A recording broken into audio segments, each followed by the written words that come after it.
Ito na nga agad-agad gawa natin ito ng video. Itong mga kumakalat na balita na naman. Marami na naman silang chika na April na naman daw. Nakita na naman daw nila si David na may kasamang ibang babae. Ning, ubus na. Ubus na talaga sila. Pati April, no? Pati April. Kailan Holy Week? April, no? April ba yung Holy Week o June? June natin. June ba? May, June, I think. Hindi. April or May ata yung Holy Week. Ito na naman sila.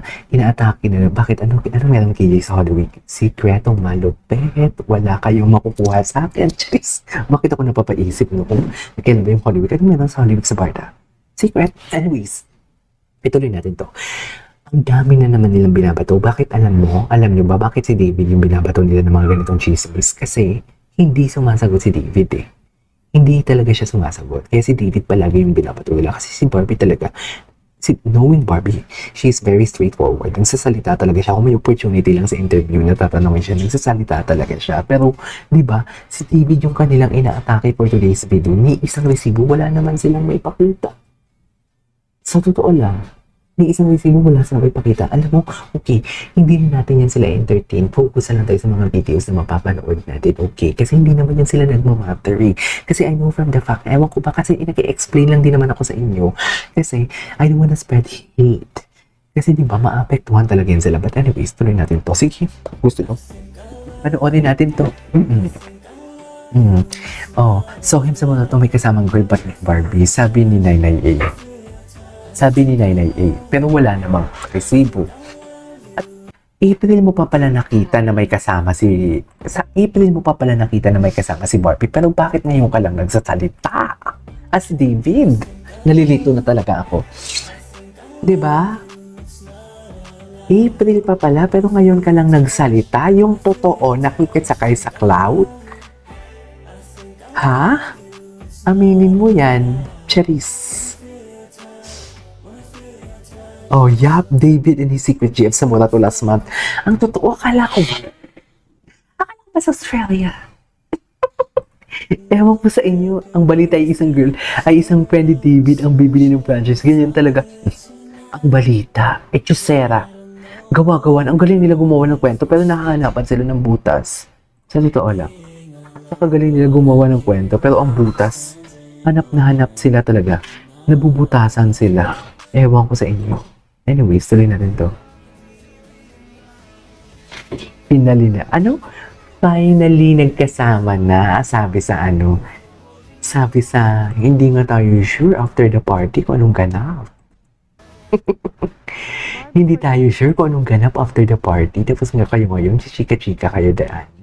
Hindi wala nga kayong idea kung anong ganap ng after party ng GMA Gala. Tapos, ganyan yung ichichismis ninyo. Yan yung mga limited lang yung alam. Kung sino pa yung mga konting alam mo, kung sino pa yung mga walang connection, sila pa yung maraming daldal. Nakala mo naman talaga. Totoo lang. Sila pa yung maraming daldal talaga. Anyways, ay, bakit andito si Jack? Ito. Ganda ni Barbie. Si Tony Paolo. Cutie ni Miss Tony. Wait lang, sino yung... Uy, manood tayo ha. Manood tayo ng, what do you call this? Manood tayo ng, P77. Kayo lang pala kasi hindi yan showing dito. Si Kylie ba yun? Ganda ni Kylie, no? And then, it was also challenging for me doing P77 because I was also doing Pulang Araw. Oo! Magkasabay. Which was straight up comedy naman. So I was doing a war Kontrabida Academy. horror film.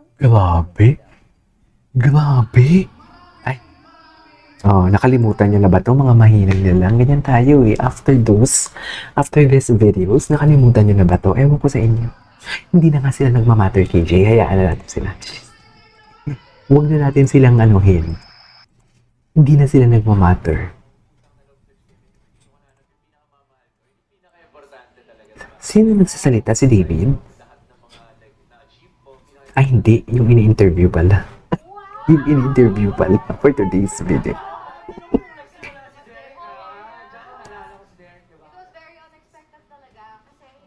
Kasi, ay,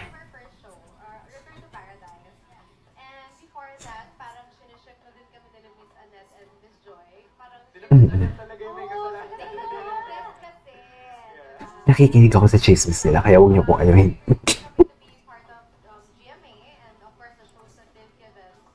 Ganda ni Barbie, no? Glowing na glowing talaga si Barbie. Glowing talaga siya. Glowing talaga siya. Ang ganda ng gown niya. Who made her gown? Ganda talaga ng gown niya. Oh, we found our core friends also here. Probably our first show, di ba? Yes, first show. RTV, kasi doon kami nag-meet talaga. So, yun yung pinaka-important. Alright, okay, since you keep on mentioning yung Return to Paradise, I'm sure you really love your roles there more than the set and the atmosphere. Ano pa kaya yung mga gusto niyong magawa na roles with your career? Your silence is my trade. Okay. Ay, Lockjaw.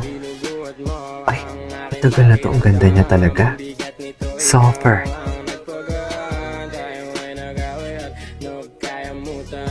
Tingnan niya natin si David Licauco. Kung anong ganap ni David Licauco.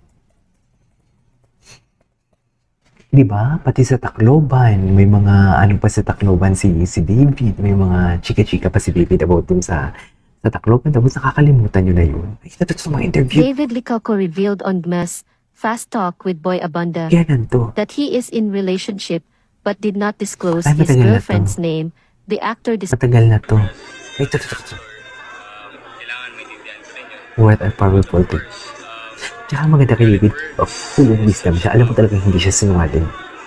The way siya magsalita, di ba nadudulas na siya sa mga projects niya, di ba? Say bad words, not just towards me, not just towards Barbie or Jack, but also parang meron silang, for example, yung mga pro David, pag-away sa mga pro Barbie, and all that, right? Honestly, like, we just have to stop that, like, kasi we're all just trying to, like, get by with life. Life is already hard, so bakit na natin mapahirapan yung sarili natin na hindi pag-away. Okay. What's next? Wearing the Ay, number baby pa 6 siya dito. uniform for Grace Baby Christian pa siya in that dito. game was David Licauco. Ay, baby pa siya Licauco dito. proved that he could move mountains too as a basketball player. The highlight of Licauco's Yonglian career came on February 1 in 2011 when he racked up 20 points and grabbed 10 rebounds for a double-double. For the season, Licauco started in 10 of Grace's 12 assignments and finished as the school's number 1 scorer and number 2 rebounder. He was the lone player on his team to average in double-digit Baby pa scores dito si at 11 David. Ay, the place with the sign. The ultimate real. O, diba? Ang dami na. Wala na to, mami. Nakalimutan na nila lahat to. Nakalimutan na nila to. Alam mo, palagi ko to nakikita si celebrity ka. Gusto ko to gawa ng reaction video eh. Ay, ang dami yung video. Hindi ko pa to napanood to. Ay, ang dami yung video ni. Wait lang, panoorin natin to. Alright, and this is Kid Vlogs. And see you on my next vlog. Bye!